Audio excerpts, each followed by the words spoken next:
La fama en Hollywood es como cocaína barata, adictiva, peligrosa y con toda seguridad te destruirá si no tienes cuidado. Una mala decisión, un micrófono abierto, una habitación de hotel con la cámara equivocada. ¡Boom! Carrera terminada. Desde las alfombras rojas hasta los tribunales, desde los Oscars hasta la cárcel, estas estrellas no solo cayeron, tropezaron, dieron vueltas y prendieron fuego a todo lo que tocaron. Algunos tuvieron un solo momento de locura que borró décadas de éxito. Otros se autodestruyeron lentamente mientras el mundo observaba sin poder hacer nada. Hollywood es una máquina brutal. No perdona, no espera, no da segundas oportunidades a menos que el dinero lo exija. Y cuando decides quemar tu propia carrera, la industria no trae extintores, trae palomitas de maíz y se sienta a ver el espectáculo. En el video de hoy, analizaremos a 23 celebridades que arruinaron sus propias carreras de formas tan espectaculares que Hollywood decidió que era mejor dejarlas caer.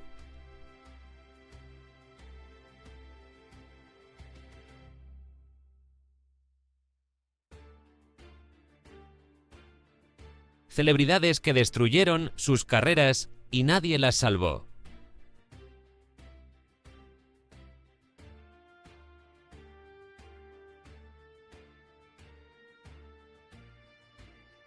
Algunos merecían lo que les pasó, otros fueron víctimas de un sistema que los usó y los tiró.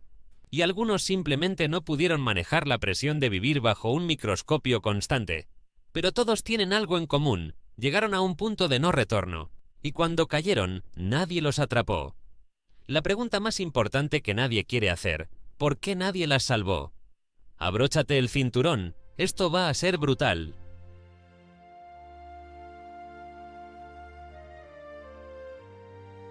1. Michael Richards. Un discurso, una cinta. Se apagan las luces.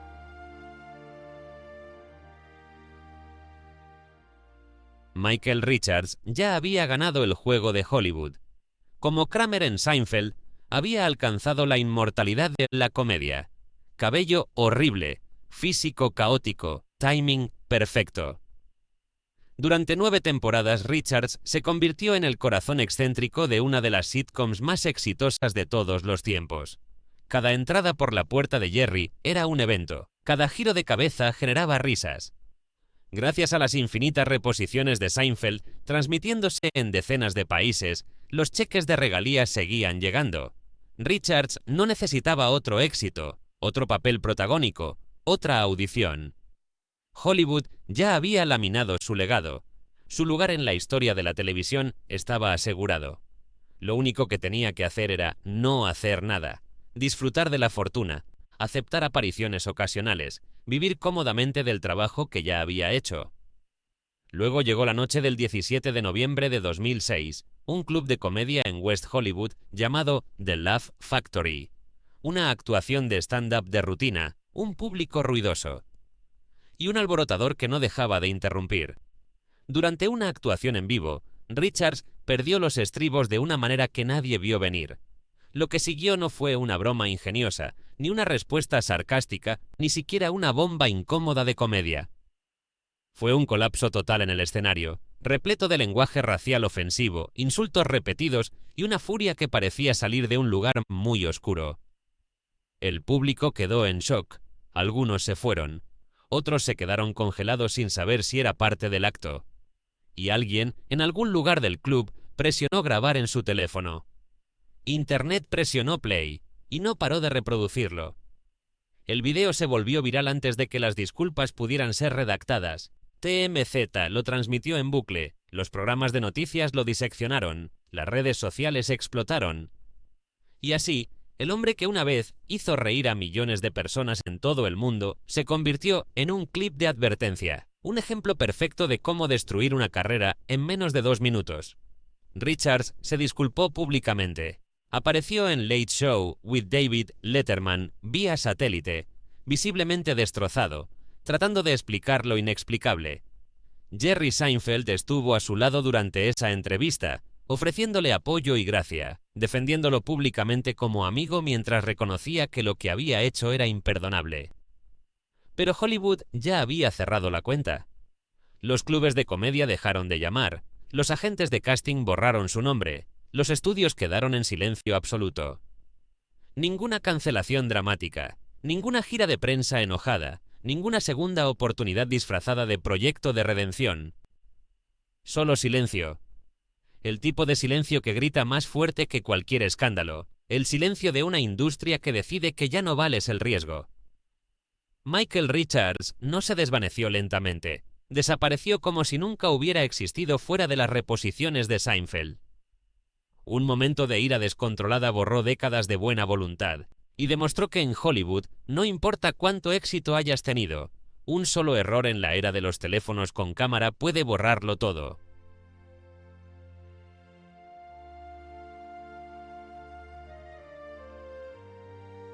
(2) Scott Baio, el favorito de Estados Unidos que se alejó del foco. Érase una vez, Scott Baio era la televisión estadounidense. El chico perfecto de los años 70 y 80. Ídolo adolescente con cabello perfecto, sonrisa perfecta y un futuro que parecía tan seguro como las repeticiones sindicadas que llenarían su cuenta bancaria por décadas. Desde su papel como Chachi Arcola en Happy Days hasta protagonizar Charles in Charge, Baio fue presentado como la persona sana, adorable, permanentemente bienvenida en las salas de estar de Estados Unidos. Era el tipo de estrella en la que las familias confiaban, el tipo de rostro que los anunciantes querían, el tipo de personalidad que los estudios sabían cómo vender. A Hollywood no solo le gustaba Scott Baio, confiaba en él. Y en esta industria, la confianza vale más que el talento. Entonces la imagen se quebró. A medida que pasaron los años y Baio envejeció fuera del nicho de chico adorable, los papeles comenzaron a disminuir naturalmente. Eso era esperado. Pasa con todos los ídolos adolescentes. Pero lo que no era esperado era que los titulares negativos comenzaran a reemplazar los créditos de actuación.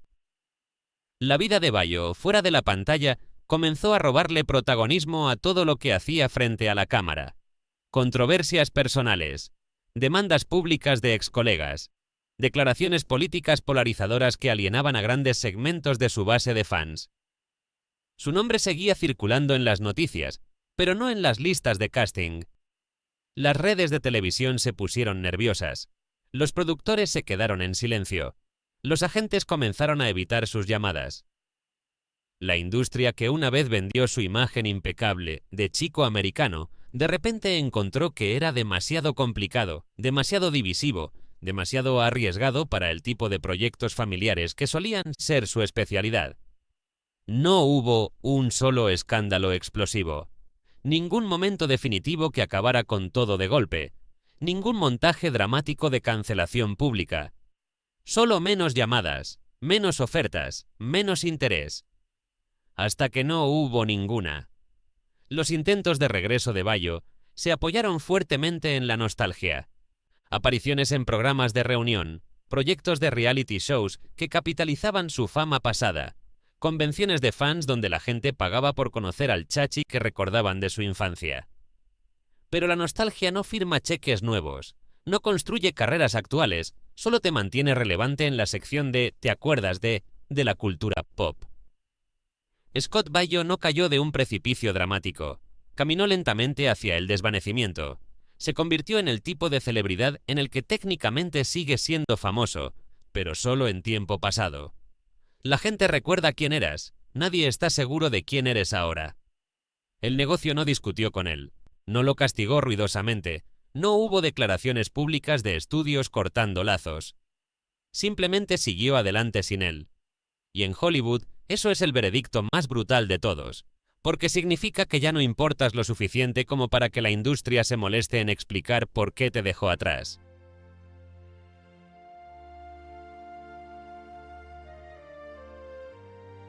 (3) Harvey Weinstein, el hacedor de reyes que destruyó su propio trono. Durante más de 2 décadas, Harvey Weinstein no fue solo un productor de películas, fue el último jefe de Hollywood, el hacedor de reyes, el hombre cuyo nombre en los créditos significaba que tu película tenía una oportunidad real. Él no daba luz verde a películas, daba luz verde a carreras enteras. Los Oscars se inclinaban en su dirección. Las campañas de premios vivían o morían por su aprobación. Los estudios se estremecían cuando sonaba su teléfono. Si le gustabas, si estabas en su círculo de confianza, las puertas de Hollywood se abrían de golpe. Audiciones garantizadas, papeles principales, alfombras rojas, el tratamiento completo de estrella. Si no le gustabas, si lo ofendías, si simplemente decidía que no eras útil, comías el almuerzo en tu auto para siempre. Tu nombre desaparecía de las listas, las llamadas dejaban de llegar. Weinstein no solo tenía poder, tenía el tipo de poder que hace que otros poderosos se inclinen. El poder no corrompió a Weinstein lentamente, lo puso en modo Dios desde el principio, y durante años, Hollywood se lo permitió porque el dinero seguía fluyendo. Miramax, The Weinstein Company, éxito tras éxito, Oscar tras Oscar, Pulp Fiction, Shakespeare in Love, The King's Speech, El discurso del rey. Cada premio validaba su comportamiento, cada éxito de taquilla compraba más silencio. Entonces los susurros se hicieron fuertes, muy fuertes, imposibles de ignorar. Lo que Hollywood había ignorado cortésmente durante años, lo que había sido un secreto a voces en la industria, de repente explotó en la esfera pública. Investigaciones del New York Times, reportajes devastadores del New Yorker, oleadas de mujeres, actrices famosas y desconocidas por igual, dando un paso al frente con historias de décadas de abuso, manipulación y depredación sistemática. Los smokings elegantes, los trofeos dorados, las ovaciones de pie en ceremonias de premios ya no pudieron ocultarlo. La máscara cayó, y lo que el mundo vio debajo era monstruoso. Los aliados desaparecieron de la noche a la mañana. Actores que habían trabajado con él por años publicaron declaraciones de condena. Productores que habían sido sus socios cortaron todos los lazos. La industria que una vez lo protegió, que había mirado hacia otro lado mientras construía su imperio sobre el abuso, rompió el récord mundial del sprint más rápido en la dirección opuesta. Nadie quería ser asociado con él, nadie quería admitir que habían sabido, todos corrieron a salvar sus propias reputaciones. En 2020, Weinstein fue condenado en Nueva York por violación y agresión sexual. Sentencia: 23 años de prisión. Más tarde le siguió Los Ángeles con cargos adicionales y más años añadidos a su sentencia. Décadas de prisión reemplazaron décadas de control absoluto. El hombre que una vez decidía qué películas ganaban Oscars, qué actores se convertían en estrellas, qué directores obtenían financiamiento, ahora no podía decidir ni su propio futuro. Su nombre se volvió radiactivo instantáneamente. Créditos de productor fueron borrados de carteles y sitios web, estatuas y premios fueron removidos, proyectos enteros fueron derribados y reconstruidos sin su nombre, como si fuera un pariente vergonzoso que la familia quiere olvidar. Weinstein no solo cayó del poder, lo detonó desde adentro, y en el radio de la explosión expuso una verdad que Hollywood odia admitir. El sistema no falló, funcionó exactamente como estaba diseñado.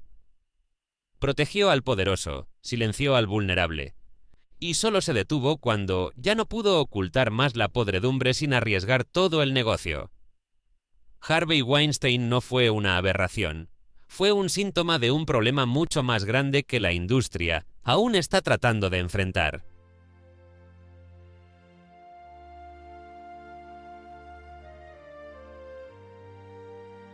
Cuarto R. Kelly. La voz que golpeó Mute en sí misma. Durante casi 3 décadas, R. Kelly no solo hacía éxitos de R&B, él era la fábrica de éxitos, el rey indiscutible del soul urbano. Discos de platino apilados como trofeos, estadios llenos en giras mundiales, premios Grammy brillando en estanterías, canciones lentas sonando en cada boda, cada fiesta de graduación, cada momento romántico de los años 90 y 2000. I Believe I Can Fly se convirtió en un himno generacional. Ignition Remix dominó las radios. Step in the Name of Love llenaba pistas de baile. Su voz podía derretir velas, su capacidad para escribir hits parecía infinita, su influencia en el R&B moderno era innegable. La fama lo envolvió en plástico de burbujas, y el dinero, el éxito masivo, pagó por años de protección y silencio. Y entonces la música se detuvo. Los rumores siempre habían estado ahí, desde los años 90, circulando en la industria musical, como un secreto que todos conocían, pero nadie quería enfrentar. Acechando como malas líneas de base que todos pretendían no escuchar. Historias inquietantes que se susurraban en fiestas de la industria pero nunca llegaban a los titulares principales. Pero con el tiempo, los rumores se convirtieron en acusaciones formales, las acusaciones se convirtieron en investigaciones, y las investigaciones se convirtieron en salas de audiencias llenas de cámaras, fiscales y víctimas en lugar de fanáticos adoradores. Los fiscales expusieron un patrón largo, sistemático y profundamente perturbador de manipulación, abuso y control sobre jóvenes vulnerables.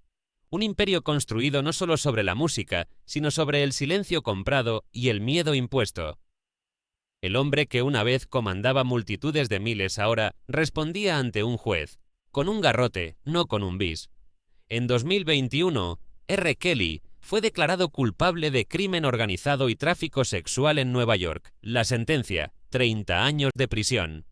En 2022, Chicago añadió más cargos, más condenas, más años. Décadas de prisión reemplazaron décadas de dominio en el escenario. Las discográficas cortaron todos los lazos, borrándolo de sus rosters como si nunca hubiera existido. Las estaciones de radio presionaron el botón «saltar» en sus sistemas automatizados.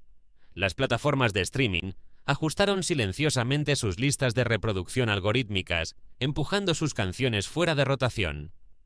Las colaboraciones fueron eliminadas, los créditos fueron minimizados, el legado fue reescrito en tiempo real.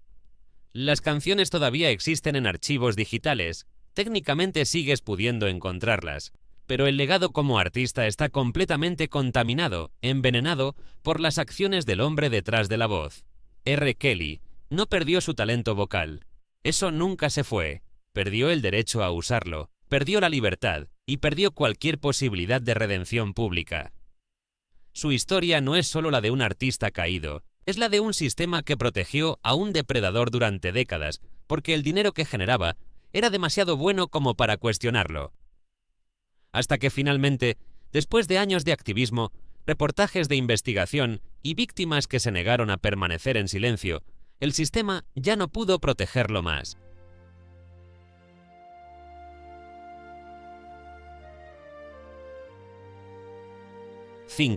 O.J. Simpson, la sonrisa favorita de Estados Unidos en el juicio del siglo.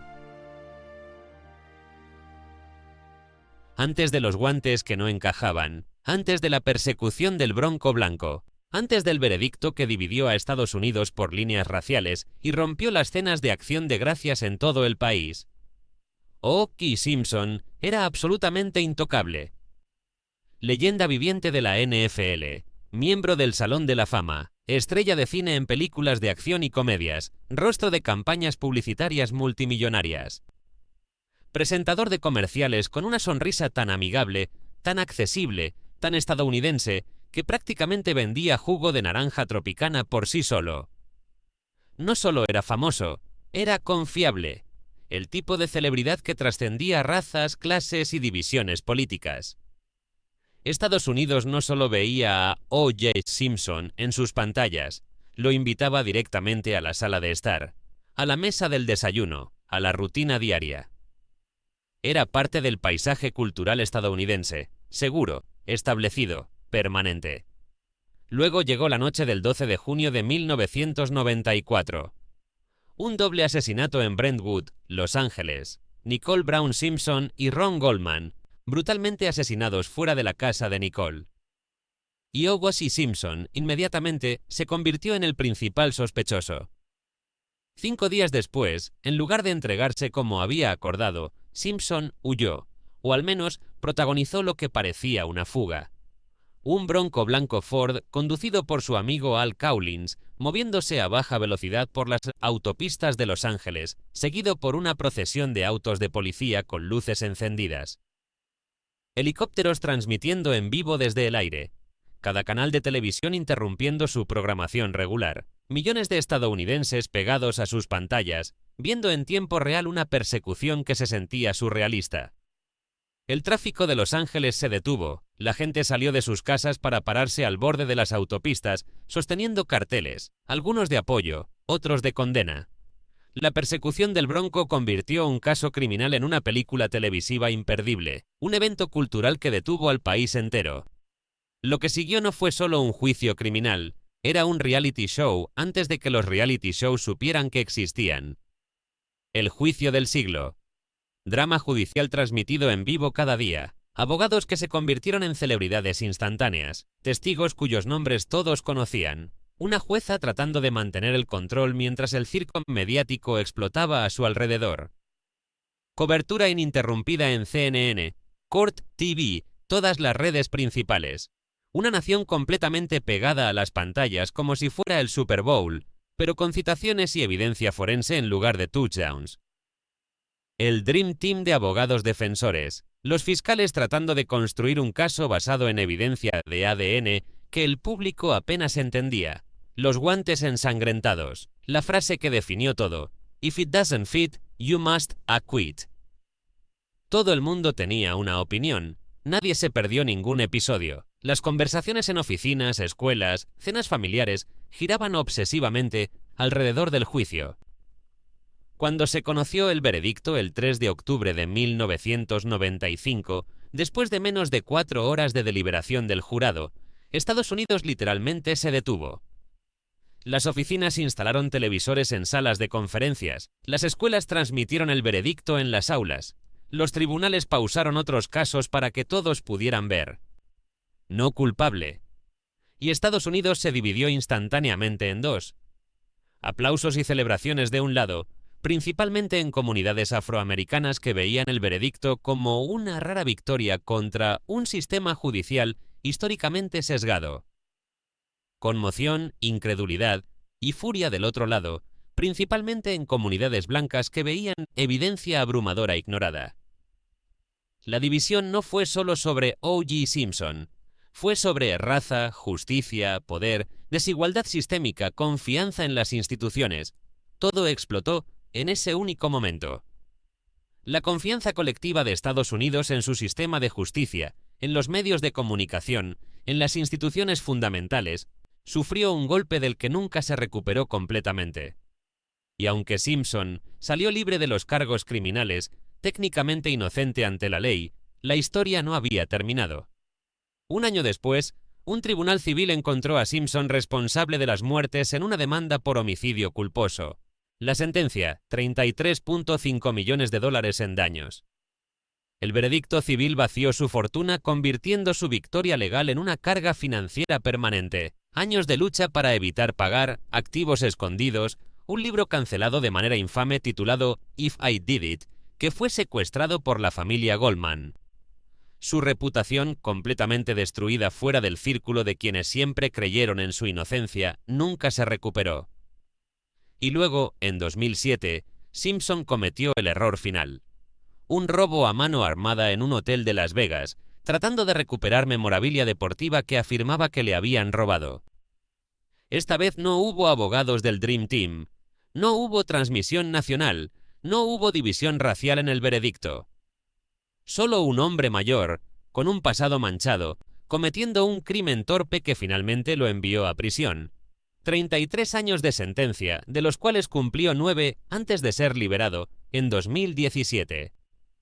O.J. Simpson no solo perdió una carrera en el entretenimiento y los deportes, perdió algo mucho más valioso, el beneficio de la duda. Para siempre. Incluso después de salir de prisión, incluso décadas después del juicio, su nombre sigue siendo sinónimo de controversia, división y una pregunta sin respuesta definitiva que persigue a Estados Unidos.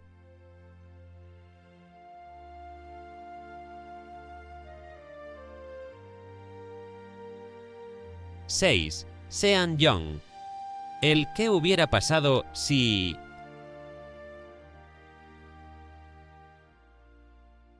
Sean Young lo tenía todo en los años 80. Talento innegable, belleza magnética, misterio inherente.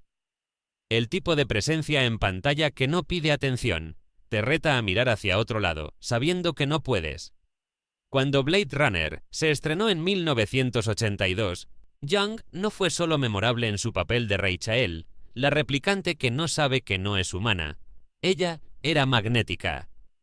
Ridley Scott la capturó en planos que parecían pinturas de cine noir.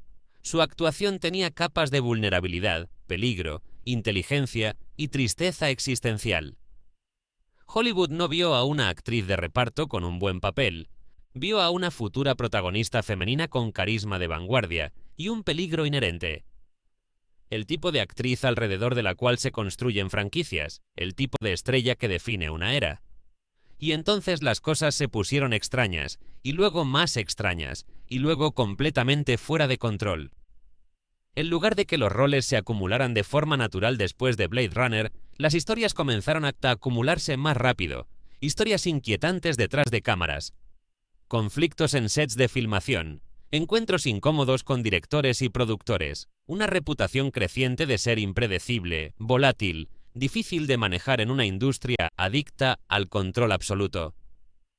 Pero la gota que colmó el vaso, el momento que selló su destino en Hollywood, fue cuando Young comenzó a hacer campaña públicamente, desesperadamente, para conseguir papeles que no le habían ofrecido. El caso más infame, Batman Returns, en 1992. Young había sido considerada para el papel de Catwoman, pero el director Tim Burton eligió a Annette Bening. Cuando Bening quedó embarazada y tuvo que abandonar, Burton eligió a Michelle Pfeiffer. Young no aceptó el rechazo. Apareció en el programa de entrevistas de Joan Rivers, vestida con un traje casero de Catwoman, haciendo una audición no solicitada en televisión nacional. Luego apareció sin invitación en los estudios Warner Bros., tratando de confrontar a Tim Burton personalmente. En Hollywood, la desesperación no es vista como trágica o conmovedora, es vista como contagiosa, y las salas de casting se cierran más rápido que puertas de búnker cuando detectan desesperación. No hubo ningún escándalo explosivo que atrajera titulares masivos, ninguna crisis pública única y definitiva, solo susurros constantes. Es difícil, es impredecible. No vale la pena el riesgo. Y en esta ciudad, los susurros matan carreras más limpiamente que los escándalos, porque los susurros no requieren evidencia, solo requieren repetición. Los papeles en grandes estudios se convirtieron silenciosamente en papeles más pequeños, luego en papeles independientes, luego en películas de bajo presupuesto que nadie vio, luego en casi nada. El teléfono dejó de sonar. Hollywood no debatió su talento, nadie cuestionó su capacidad actoral, simplemente la etiquetaron como demasiado complicada y siguieron adelante hacia la siguiente actriz joven y hambrienta que no causara problemas.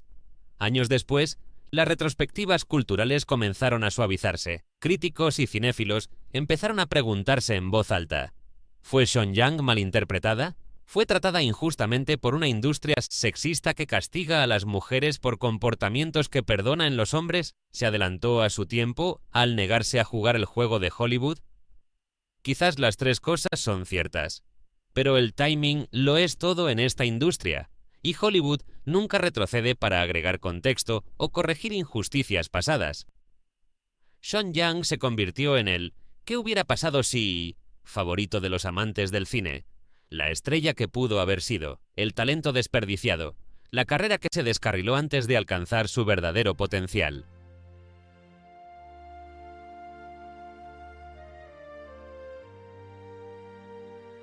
¡7! Tom Sizemore. Talento explosivo, cero descansos. En los años 90, Tom Sizemore no entraba en las películas, detonaba en ellas. Heat, Saving Private Ryan, Natural Born Killers, Black Hawk Down. Cuando aparecía Sizemore en pantalla, la película instantáneamente se sentía más pesada, más sucia, más peligrosa, más real. Los directores de clase mundial lo amaban: Michael Mann, Steven Spielberg, Ridley Scott, Oliver Stone.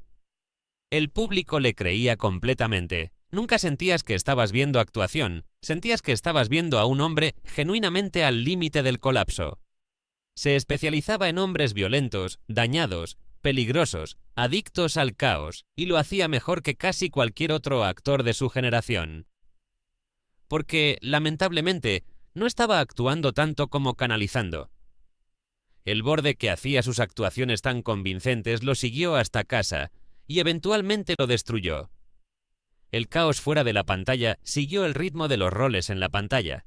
Batallas públicas con la adicción a las drogas, arrestos repetidos, citas judiciales que se acumulaban como créditos de películas, periodos en rehabilitación seguidos de recaídas, promesas públicas de cambios seguidas de más titulares, un ciclo destructivo jugado en público, un álbum de grandes éxitos de autodestrucción que nadie quería pero todos veían. Los estudios no cuestionaron su talento, nadie negaba que era uno de los mejores actores de personajes de su era, cuestionaron sus pólizas de seguro. Cada incidente, cada arresto, cada ausencia en el set fue minando sistemáticamente la confianza de la industria, hasta que su nombre dejó de significar intensidad y empezó a significar responsabilidad legal. Los productores comenzaron a calcular el riesgo. ¿Vale la pena contratarlo sabiendo que podría no aparecer? ¿Podemos asegurarlo? ¿Qué pasa si tiene una recaída en medio de la producción? Hollywood insinuó regresos durante años, un papel aquí en una película independiente, un reality show allá sobre adicción y recuperación, promesas públicas de sobriedad, entrevistas emocionales donde juraba que esta vez era diferente. La esperanza parpadeaba brevemente, y luego se apagaba nuevamente. El patrón se repitió tantas veces que eventualmente nadie creyó más en los regresos. El talento nunca desapareció. Incluso en sus últimos años, en las pocas oportunidades que tuvo, Sizemore podía encender la pantalla con la misma intensidad.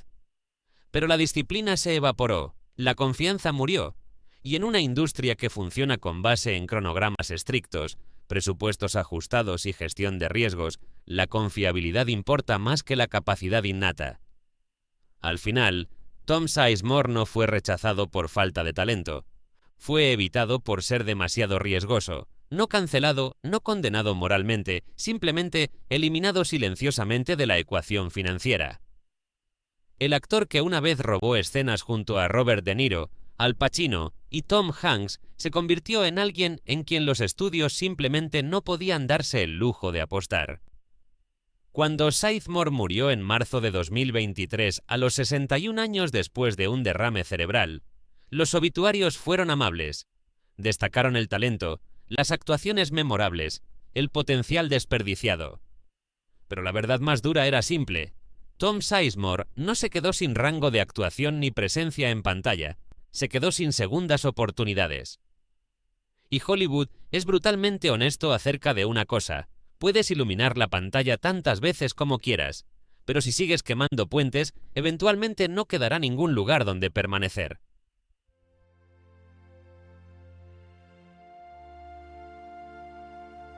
8. Corey Feldman, famoso antes de saber lo que era la fama.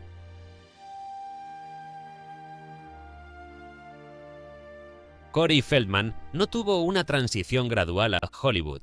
Fue lanzado en picado cuando era niño, antes de que su cerebro siquiera pudiera procesar lo que significaba.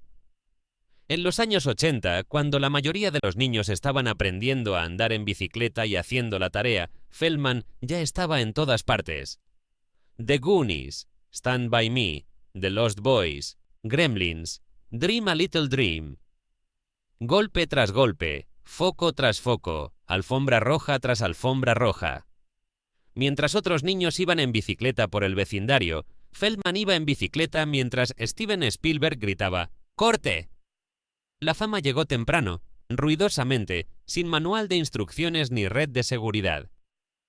Junto a su mejor amigo Corey Haim, formaron los dos Coreys, una marca en sí misma, ídolos adolescentes con pósters en millones de paredes, apariciones en revistas, gritos de fans que los seguían a donde fueran.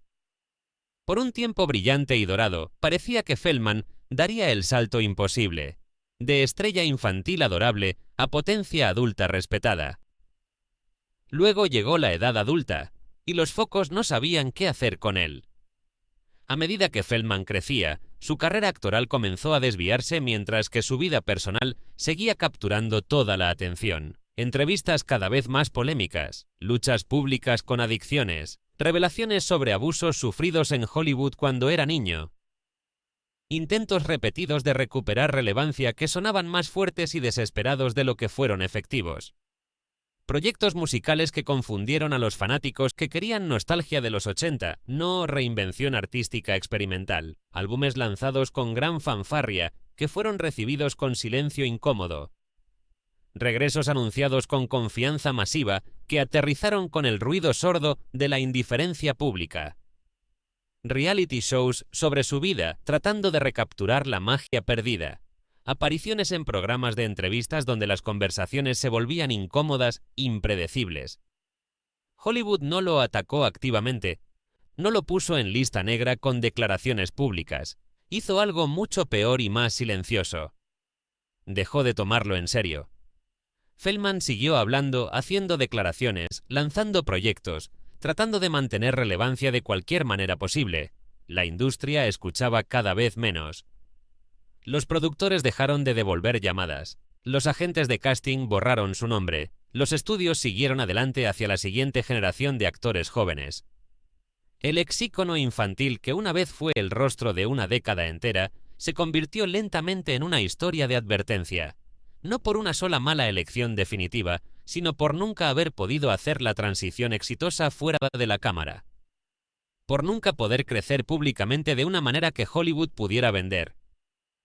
Corey Feldman se convirtió en el ejemplo perfecto de lo que Hollywood hace con las estrellas infantiles cuando ya no son rentables. Las deja desvanecerse en tiempo real, mientras el mundo observa, a veces con lástima, a veces con morbo, pero siempre desde la distancia.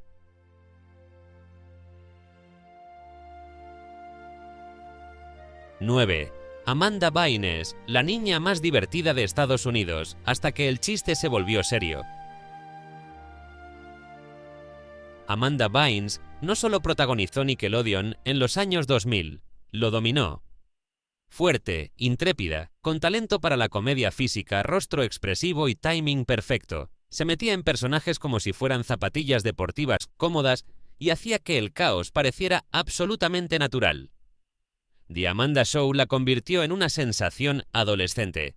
What a Girl Wants demostró que podía llevar una película. Hairspray con John Travolta mostró que tenía rango dramático. Hollywood no estaba mirando a otra estrella infantil desechable más. Estaba apostando fuerte por una futura reina de la comedia, una que realmente tenía el talento, el carisma y el tiempo necesario para sobrevivir a la temida transición a la edad adulta. Los ejecutivos soñaban con una carrera al estilo Tina Fey o Amy Poehler, alguien que pudiera dominar la comedia durante décadas. Luego la edad adulta apareció sin invitación y trajo pesadillas. A medida que Amanda crecía fuera del nicho de niña adorable de Nickelodeon, las risas en las salas de proyección comenzaron a desvanecerse y la preocupación genuina tomó su lugar.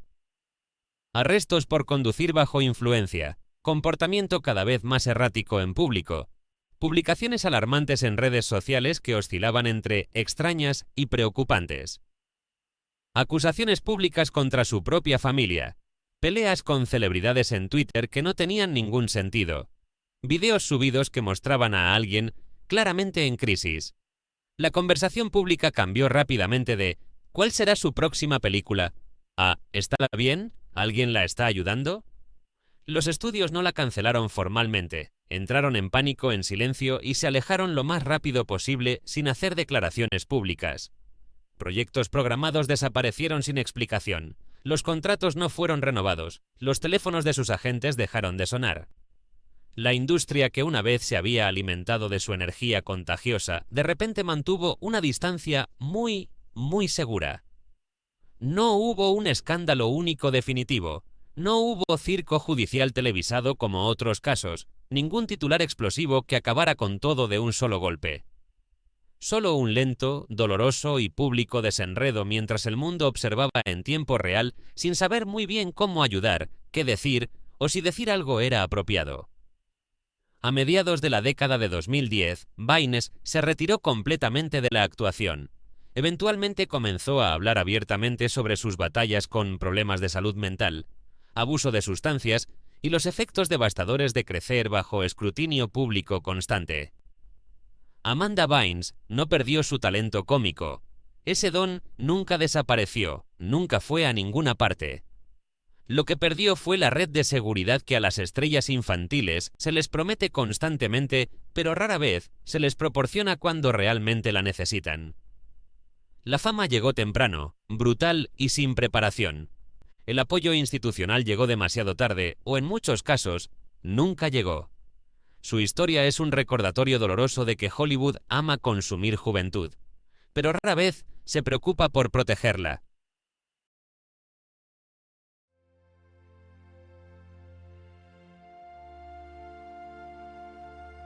10.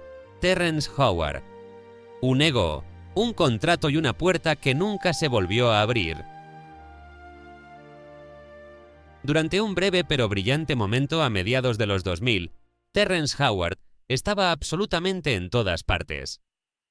Nominado al Oscar por su actuación principal en Hustle Flow, magnetismo en pantalla imposible de ignorar, intensidad que quemaba a través de cada escena. Cuando Iron Man se lanzó en 2008, Howard estaba perfectamente posicionado junto a Robert Downey Jr. como James Rhodey Rhodes. No era un papel secundario menor, era el mejor amigo del héroe, el confidente militar, un personaje destinado a aparecer en múltiples películas de la franquicia. Y más importante, tenía un asiento de primera fila, un boleto dorado, dentro de lo que estaba a punto de convertirse en la máquina de dinero más grande de Hollywood. Los superhéroes estaban a punto de apoderarse completamente del mundo cinematográfico, y Howard tenía una insignia de acceso total desde el principio. Luego vino el giro de trama detrás de escena que nadie vio venir. Disputas contractuales, negociaciones que se volvieron amargas, conversaciones sobre dinero que claramente no terminaron con apretones de manos ni sonrisas profesionales. Los detalles exactos se mantuvieron privados, pero el resultado fue brutalmente público. Marvel Studios no parpadeó, no titubeó, no negoció más allá de cierto punto. Simplemente reemplazó a Howard con Don Cheadle antes de que comenzara la producción de Iron Man 2, y siguió adelante con el universo cinematográfico como si nada hubiera pasado. Franquicia multimillonaria asegurada. Terrence Howard reemplazado antes de que los carteles de la secuela estuvieran impresos. Howard no se lo tomó callado, no fingió que todo estaba bien. Las entrevistas posteriores se volvieron incómodamente honestas, luego extrañas, luego completamente fuera de control. Críticas públicas a Marvel. Reclamos sobre cómo se manejaron las negociaciones. Teorías cada vez más elaboradas y confusas sobre matemáticas y física que dejaron a los entrevistadores sin palabras. Hollywood escuchó cada palabra y tomó notas mentales cuidadosas. El patrón comenzó a repetirse en otros proyectos, aunque Empire reavivó brevemente su poder estelar a mediados de la década de 2010, dándole el papel protagónico en un éxito de Fox. Eso también terminó prematuramente en medio de disputas reportadas y tensión detrás de cámaras. Los estudios comenzaron a ver riesgo donde antes veían intensidad artística. Comenzaron a ver conflicto donde antes veían pasión. Terrence Howard no desapareció de la noche a la mañana en un solo escándalo explosivo. Lentamente se alejó de las oportunidades principales al desarrollar una reputación de ser extremadamente difícil de trabajar. En una industria construida fundamentalmente sobre colaboración, jerarquías establecidas y egos manejados cuidadosamente, ser percibido como alguien que no puede trabajar bien con otros puede ser más perjudicial para una carrera que carecer de talento. Howard tenía el timing perfecto, tenía la atención de la industria, tenía habilidad innegable. Pero en Hollywood, el talento solo te lleva hasta cierto punto. La confiabilidad, la capacidad de trabajar dentro del sistema, de no causar problemas mayores de los que vales, eso es lo que construye carreras de décadas. Terrence Howard tuvo todas las piezas para el estrellato duradero, pero las dejó caer una por una hasta que ya no quedó nada que recoger.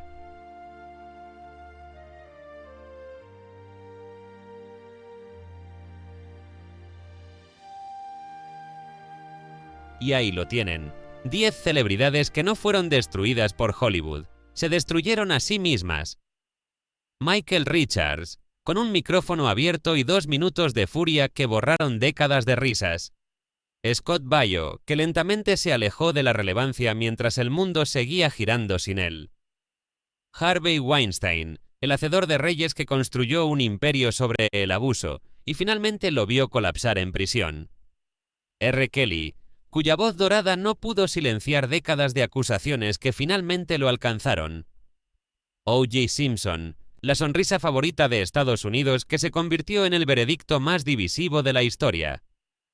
Sean Young, el talento magnético que Hollywood decidió que era demasiado complicado para manejar. Tom Sizemore, el actor intenso que no pudo separar el caos de sus personajes de su vida real. Corey Feldman, la estrella infantil que nunca pudo crecer de la manera que Hollywood quería. Amanda Bynes, la comediante brillante cuyo colapso público todos vimos en tiempo real, sin poder detener. Y Terrence Howard, quien tuvo el boleto dorado a la franquicia más grande del mundo y lo quemó por orgullo. Algunos de estos casos son tragedias, víctimas de un sistema que consume juventud sin protegerla, estrellas infantiles lanzadas al estrellato sin red de seguridad. Otros son justicia largamente esperada, depredadores finalmente enfrentando consecuencias después de décadas de abuso protegido por el poder y el dinero. Y algunos simplemente son lecciones brutales sobre ego, timing y la fragilidad de la fama. Pero todos tienen algo en común. Llegaron a un punto de no retorno, un momento donde la industria decidió que ya no valían el riesgo, el costo o la controversia. Y cuando cayeron, nadie los atrapó, porque en Hollywood hay 1000 personas esperando en fila para tomar tu lugar, y la máquina nunca se detiene. Ni para las leyendas, ni para el talento, ni siquiera para aquellos que alguna vez fueron intocables. La pregunta que deberíamos hacernos no es solo ¿qué hicieron mal?, sino ¿por qué el sistema que los creó no los protegió cuando más lo necesitaban? Y la respuesta es simple y brutal, porque protegerlos no era rentable. Esto es solo la parte 1 de esta serie. Tenemos 13 casos más igual de impactantes, igual de devastadores. Katherine Heigl, quien dijo la verdad en el momento equivocado. Mischa Barton, coronada demasiado joven y destruida por la presión. Paul Rubens, cuyo personaje se hizo más grande que el hombre. Mickey Rourke, quien tuvo el regreso perfecto y lo desperdició. Wesley Snipes, el superhéroe original que olvidó que Hollywood nunca hace pausa. Brendan Fraser, el tipo más amable de Hollywood, tragado por la máquina. Kevin Sorbo, quien cambió a actuar por pelear contra la industria misma. Y más historias que demuestran que en Hollywood puedes tenerlo todo un día y perderlo todo al siguiente. Si quieres ver la parte 2 con los 13 casos restantes, déjamelo saber en los comentarios. Dale like si este video te impactó. Suscríbete si quieres más historias ocultas de Hollywood. Porque estas no son solo historias de celebridades caídas, son lecciones sobre poder, ego, adicción, abuso sistémico y la fragilidad de la fama. Y Hollywood tiene muchas más historias que nunca quiso que conocieras. Nos vemos en la parte 2.